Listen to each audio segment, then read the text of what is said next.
Vasanthakumar Raman blog YouTube ചാനലിലേക്ക് ഏവർക്കും സ്വാഗതം. ഞാനിന്ന് പറയാൻ പോകുന്നത് ഗായത്രിയിലെ 8ാമത്തെ അക്ഷരദേവതയായ ഭുവനേശ്വരി, ലോകത്തിലെ സകല ഐശ്വര്യങ്ങളുടെയും സ്വാമിനിയാണ് ഭുവനേശ്വരി.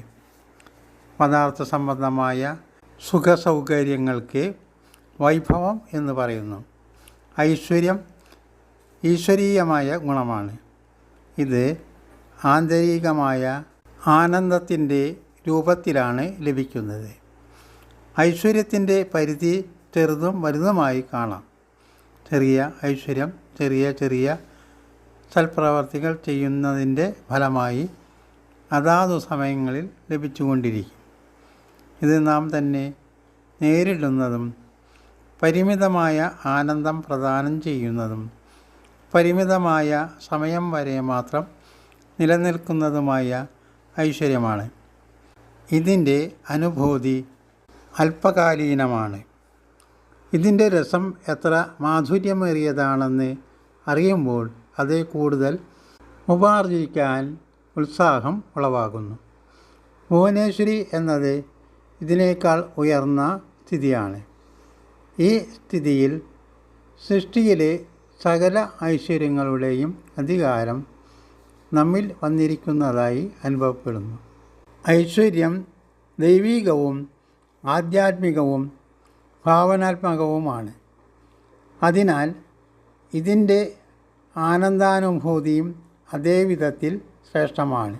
ഭുവനമാസകലമുള്ള ചേതനാത്മകമായ ആനന്ദത്തിൻ്റെ അനുഭൂതി യാതൊന്നിൽ നിക്ഷിപ്തമാണോ അതാണ് ഭുവനേശ്വരി.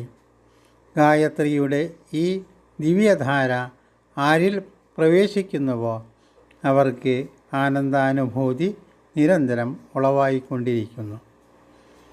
വൈഭവത്തെ അപേക്ഷിച്ച് ഐശ്വര്യത്തിൻ്റെ ആനന്ദം അനവധി മടങ്ങ് വലുതാണ്.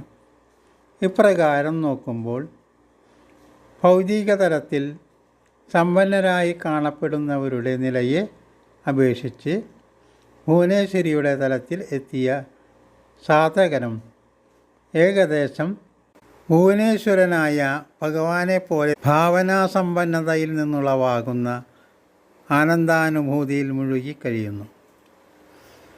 ഭാവനാപരമായി നോക്കുമ്പോൾ ഈ സ്ഥിതി പരിപൂർണമായ ആത്മപ്രതാപത്തിൻ്റെ അനുഭൂതിയാണ്. യാഥാർത്ഥ്യപരമായി നോക്കിയാൽ ഈ സ്ഥിതിയിൽ എത്തിയ സാധകർ ബ്രഹ്മവുമായി താദാത്മ്യം പ്രാപിച്ചവരാണ്. തന്മൂലം അവരുടെ പ്രാപ്തിയും സാമർഥ്യവും ഏകദേശം പരബ്രഹ്മ സമാനമായി തീരുന്നു. അവർക്ക് ഭുവനമാസകലം നിരന്നു കിടക്കുന്ന വിഭിന്ന തരത്തിലുള്ള പദാർത്ഥങ്ങളെ നിയന്ത്രിക്കാൻ സാധിക്കുന്നു. പദാർത്ഥങ്ങളും പരിതസ്ഥിതികളും മുഖേന ലഭിക്കാവുന്ന ആനന്ദം സങ്കല്പശക്തിയിലൂടെ വേണ്ടത്ര അളവിൽ ആകർഷിച്ചെടുക്കാൻ അവർക്ക് കഴിയും. ഭുവനേശ്വരിയുടെ തലത്തിലെ മനസ്ഥിതിയിലെത്തുമ്പോൾ വിശ്വമാസകലമുള്ള ചേതന തൻ്റെ ഉത്തരവാദിത്തത്തിൻ്റെ പരിധിയിൽ ആണെന്ന ഭാവം ഉളവാകുന്നു. ഈ ചേതനയെ ശരിയായി വ്യവസ്ഥീകരിക്കാൻ ഭുവനേശ്വരി മനസ്ഥിതി ഉദ്യമിക്കുന്നു. ശരീരവും കുടുംബവും തനിക്കുള്ളതാണെന്ന ധാരണ ഉള്ളവർ അവയ്ക്ക് വേണ്ടതെല്ലാം നേടാൻ പരിശ്രമിക്കുന്നു. വിശ്വമാസകലം തൻ്റേതാണെന്ന ബോധത്തോടെ കഴിയുന്നവർ സദാസമയവും ലോക നന്മയുടെ കാര്യത്തിൽ ശ്രദ്ധിച്ചു കണ്ടു കഴിയുന്നു. കുടുംബത്തിൻ്റെ സൗഖ്യത്തിനു വേണ്ടി സ്വന്തം ശരീരസൗഖ്യത്തെ അവഗണിച്ച് കഠിനമായി പരിശ്രമിക്കുക പതിവാണല്ലോ.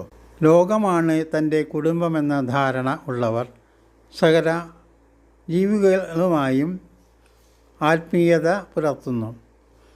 അവരുടെ ദുഃഖവും ദുർഗതിയും അകറ്റാൻ ആവുന്നത്ര പരിശ്രമിക്കുന്നു. സ്വന്തം സുഖത്തിനു വേണ്ടി ചെലവഴിക്കാതെ തൻ്റെ സകല കഴിവുകളും വിശ്വസൗഖ്യത്തിനും ശാന്തിക്കും വേണ്ടി ഉപയോഗപ്പെടുത്തുന്നു. വൈഭവങ്ങൾ സംഭരിക്കാൻ വേണ്ടി ഭൗതിക പ്രയത്നങ്ങളാണ് ആവശ്യം. എന്നാൽ ഐശ്വര്യപ്രാപ്തി ആത്മീയ പ്രയത്നങ്ങളാൽ മാത്രമേ സാധ്യമാവൂ. വിശാലമായ ഐശ്വര്യാനുഭൂതിയും സാമർഥ്യവും നേടാൻ സാധനാത്മകമായ പ്രയത്നങ്ങൾ ചെയ്തേ തീരൂ. ഗായത്രി ഉപാസനയിൽ വിധിവിധാനങ്ങളനുസരിച്ച് ചെയ്യുന്ന ഇത്തരം സാധനയ്ക്ക് ഭുവനേശ്വരി എന്ന് പറയുന്നു. നിങ്ങളുടെ വിലയേറിയ അഭിപ്രായങ്ങൾ കമൻറ്റ് ബോക്സിൽ രേഖപ്പെടുത്തുക.